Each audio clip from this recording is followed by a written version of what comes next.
Babouche et Djellaba, les histoires de Nasreddin. C'était un de ces jours où il faisait extrêmement chaud. Il faisait si chaud que les maisons transpiraient, les arbres cherchaient un endroit pour se mettre à l'abri, et que le soleil lui-même ne se supportait plus, tellement il transpirait. C'était un de ces jours où la chaleur avait tellement fatigué le village de Nasreddin que les vieux sages se sont rassemblés. L'heure était grave. Ils n'avaient pas plu depuis des jours, des semaines, des mois. On ne se souvenait plus de la dernière pluie. Ils avaient besoin d'eau. Il fallait qu'il pleuve. Mais les vieux n'avaient aucune idée sur comment faire venir la pluie. D'ailleurs, ils n'avaient aucune idée sur ce qui pouvait la faire arriver. Ils avaient pourtant tout essayé, les danses, les chants, les costumes, les tambours, tout. Ils avaient même fait l'imitation de la pluie, mais rien à faire. Elle venait pas. Oh, je crois que j'ai une idée, qu'il y en a un qui a dit. Vous savez, chez nous au village, il y en a un qui s'appelle Nasreddin. Je me demande, moi, si ce gamin, il aurait pas une idée de derrière les fagots. Vous savez, surprenant celui-là. Nasreddin, ils ont dit les autres. Mais t'es pas fou? Tu vois bien qui c'est, Nasreddin? De toutes les personnes du village, es-tu vraiment certain qu'il faut demander à Nasreddin? Qu'est-ce qu'il peut être? Celui-là, des fois. Moi, je dis qu'il faudrait lui demander. On n'a rien à perdre. Et c'est comme ça que les vieux sages du village sont allés frapper à la porte de Nasreddin.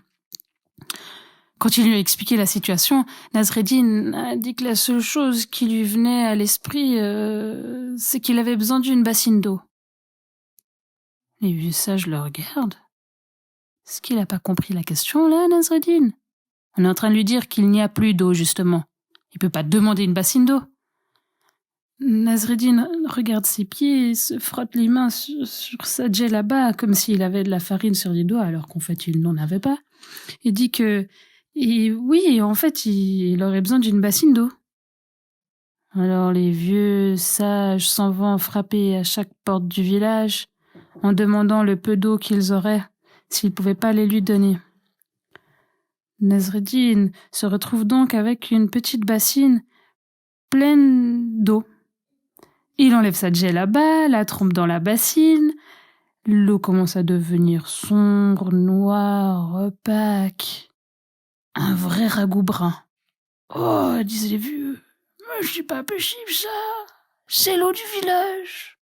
Mais Nasreddin, tout tranquille, commence à savonner sa djellaba, et puis il la ressort de l'eau, se met à la tordre, et puis la remet dans l'eau, puis quand il a fini, il a dit qu'il aurait besoin d'une deuxième bassine d'eau.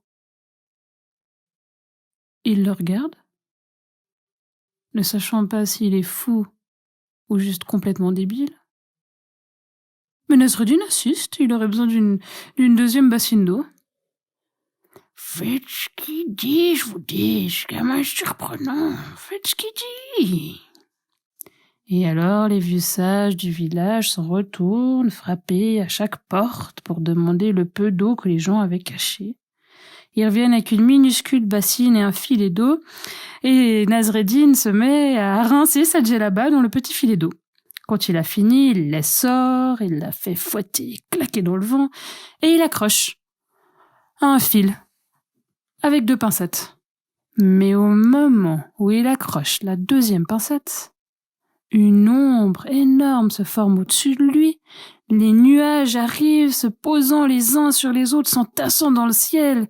On entend un tonnerre, un grondement, un bruit qui vient du plus profond du ciel, et ça fait ploc, ploc, ploc, ploc, ploc, ploc, ploc, ploc, ploc, ploc. Il pleut. D'abord des gouttes, puis des grosses gouttes, puis des cordes. Et maintenant, les 2 bassines sont complètement remplies d'eau. Les petites ruelles sont devenues des petits ruisseaux et chacun court pour se mettre à l'abri. Tous sont partis. Tous sauf un. Il en reste un qui regarde Nasreddin comme ça, droit dans les yeux. Mais ma parole, Nasreddin, t'es un magicien. Dis-moi, comment t'as fait ça? Nasreddin sourit. Ma vois-tu, c'est toujours pareil. Moi, à chaque fois que j'ai envie de laver ma djellaba, et puis que je l'étends pour la faire sécher, c'est toujours pareil. Chaque fois qu'elle doit sécher au soleil, il se met à pleuvoir. Et ça, c'était l'histoire de Nasreddin et de la pluie.